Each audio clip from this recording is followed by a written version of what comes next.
Pemirsa, baru-baru ini sebuah video viral di mana seorang pemilik kos menggerebek kamar penghuni kos yang dipenuhi sampah dan benda yang berserakan. Diduga penghuni kos ini mengalami gangguan menimbun barang atau hoarding disorder.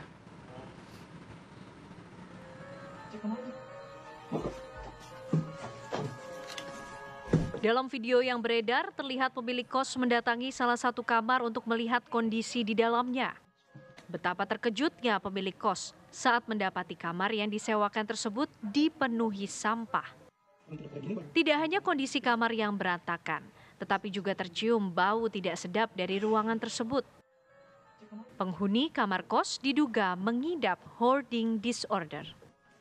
Hoarding disorder merupakan gangguan kesehatan mental di mana seseorang mengalami kesulitan yang ekstrim untuk membuang atau menyingkirkan suatu benda berapapun nilai benda tersebut.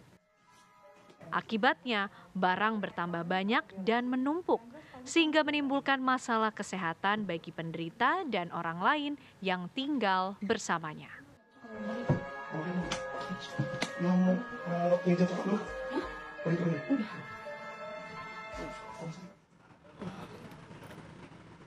Sebenarnya apa sih yang dimaksud dengan hoarding disorder? Apakah ini indikasi adanya gangguan kejiwaan dan juga apakah bisa disembuhkan sebenarnya ya? Kita akan bergabung bersama Dr. Dian Widyastuti selaku psikiater. Assalamualaikum, selamat pagi Dr. Dian. Selamat pagi.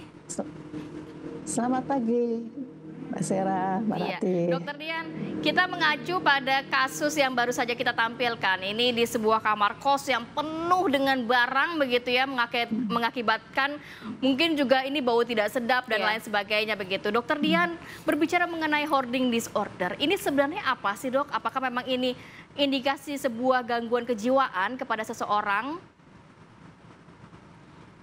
Ya. Jadi hoarding disorder ini itu memang suatu gangguan ya, itu udah ada di DSM-5 ya, dan dikatakan di sini dia masuk dalam kategori obsessive compulsive and related disorder ya. Jadi gangguan ini adalah gangguan yang sulit sekali orang itu secara persisten dia nggak bisa membuang barang-barang atau berpisah dari barang-barang miliknya.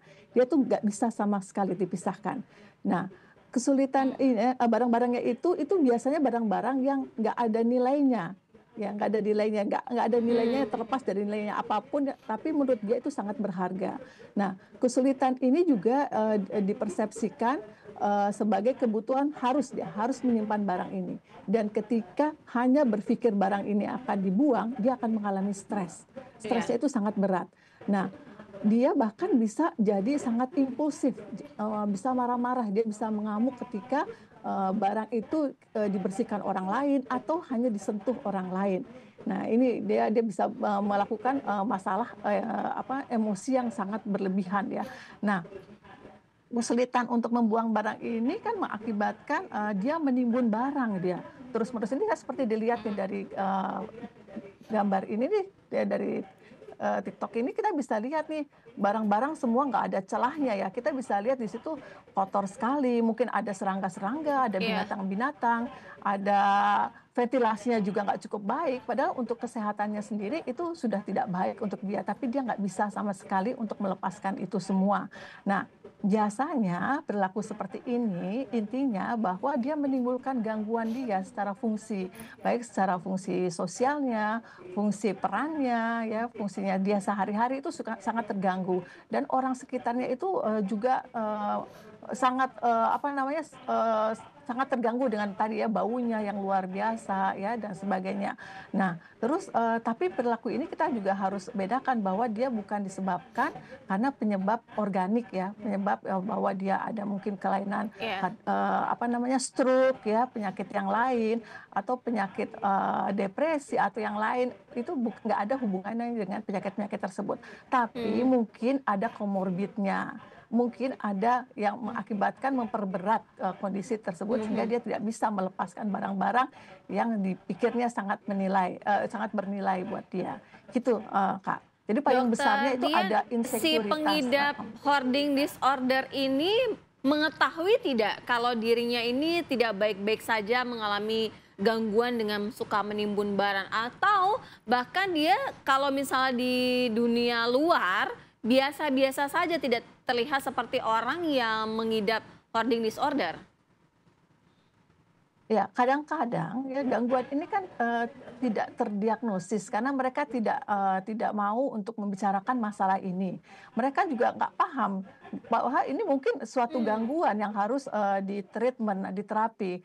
Mungkin karena ini kan kaitannya mungkin ini, orang tuanya mungkin seperti itu, mungkin ya ini kita nggak bisa, tapi ada kaitannya dengan ada budaya, ada pola asuh, kemudian ada traumatik yang bisa mengakibatkan mereka memang tidak bisa untuk melakukan membersihkan atau melepaskan barang-barang tersebut. Jadi mereka tidak menyadari bahwa itu suatu gangguan masalahnya. Tapi ketika mereka menyadari itu, mereka jadi malu dan mereka juga nggak mau untuk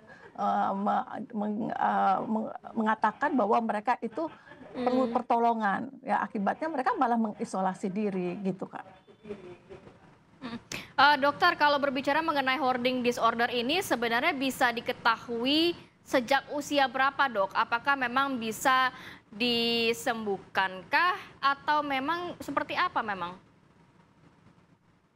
Kalau, untuk bicara kapan mulainya, ini biasanya itu bisa terjadi pada usia remaja, ya. Usia remaja di mana, anak-anak ini mulai, mengalami gangguan, insekuritas ya. Jadi tidak nyaman, Mmm, merasa cemas dan sebagainya, mmm, dan mereka memerlukan kelekatan secara emosional terhadap barang-barang tertentu ya, dan itu yang membuat dia merasa aman dan nyaman. Nah, ini bisa dimulai dari usia remaja, tapi prevalensinya semakin lama itu semakin meningkat dengan bertambahnya usia, gitu, Kak. Dan ini, mencapai mhm. sekitar 2 sampai 6% dari populasi secara keseluruhan, Mmm, gitu. Jadi ada cukup banyak ya level-levelnya di nggak? berbagai Misalnya negara. level yang sudah sangat akut begitu Iya. atau yang masih bisa disembuhkan? Eee Biasanya, kita bisa lihat sebenarnya ya, level-level yang ringan seperti, dia mengumpulkan barang-barang ya di rumah di tempatnya. Tapi ketika dia masih bisa diberitahu bahwa, "Ayo, coba kita bersihkan." Jadi ini, keluarga sangat berperan ya dalam, eee, tingkat keparahan dari penyakit ini. Misalnya, orang tua lihat ini anak-anaknya, ngumpulin barang nih, yang dia pikir takut hilang ya, takut ini ada kenangannya sehingga dia nggak mau dibereskan. Tapi ketika Dibuang. anak itu masih bisa, individu itu masih bisa disuruh beresin atau pelan-pelan, "Ayo ini ditaruh di tempat yang lebih baik, diatur dan sebagainya." Dan itu saya pikir, itu, tidak menimbulkan gangguan ya, dan itu bisa diatasi, diintervensi secara Iya. dini gitu ya. Ketika orang tua aware bahwa ini ada masalah nih di anaknya yang tempat tempat tidurnya atau kamarnya itu berantakan.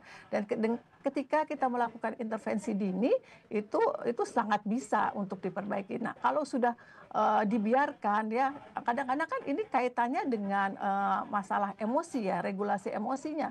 Ketika dikasih tahu, Mmm, terus udah gitu anaknya jadi marah gitu ya, nggak mau lagi untuk, dimasukin, merasa, punya privasi sendiri, orang tua nggak boleh ikut campur. Nah, ini makin menjadi semakin parah kalau dibiarkan ya, ketika orang tua nggak bisa lagi iya. intervensi, dan ini harus segera dibawa Mmm. ke tenaga profesional gitu, Kak. Dokter Dian, kalau misalnya melihat video yang viral ini, artinya si pengidap ini butuh proses berapa lama untuk bisa disembuhkan? Nah, ini tergantung dari, personality dari si, individu ini. Ketika individu ini menyadari bahwa ini ada masalah nih pada diri saya. Nah, itu ada titik poin bahwa Iya. ini kemungkinan treatment bisa berjalan dengan, cepat ya. Tapi ketika dia merasa ini nggak masalah nih, saya nggak ada salahnya gitu, saya ini harus, kenapa saya diperlakukan seperti ini? Nah, ini adalah, treatment yang jangkanya bisa cukup panjang, Kak. Karena ini kan kalau treatment ini kita harus komprehensif ya. Kita tidak bicara masalah mental saja, tapi secara biologisnya kita juga harus perbaiki kesehatan fisiknya. Mungkin dia bisa ada masalah di sana, kemudian lingkungannya juga dari dinamika keluarganya dan sebagainya. Ini kita harus treatment. Jadi nggak cuma masalah pada dirinya sendiri. Jadi banyak multifaktor yang harus ya kita perbaiki gitu, Kak. Tapi tergantung dari tingkat Baik, baik. keparahan atau awareness insight dari si Mhm, orang tersebut bahwa dirinya memiliki mhm. masalah gitu, Kak. Baik, terima kasih banyak Dokter Dian atas informasi dan waktunya pagi hari ini. Jadi untuk pemirsa yang merasa nampaknya saya terindikasi hoarding disorder bisa datang ke ahlinya begitu ya, biar bisa deteksi, Diarahkan disembuhkan kemudian ya. juga disembuhkan Ya. begitu ya dengan ada treatment-treatment tertentu. Terima kasih Dokter Dian. Assalamualaikum. Terima kasih dokter. Ya, ya sama-sama. Salam.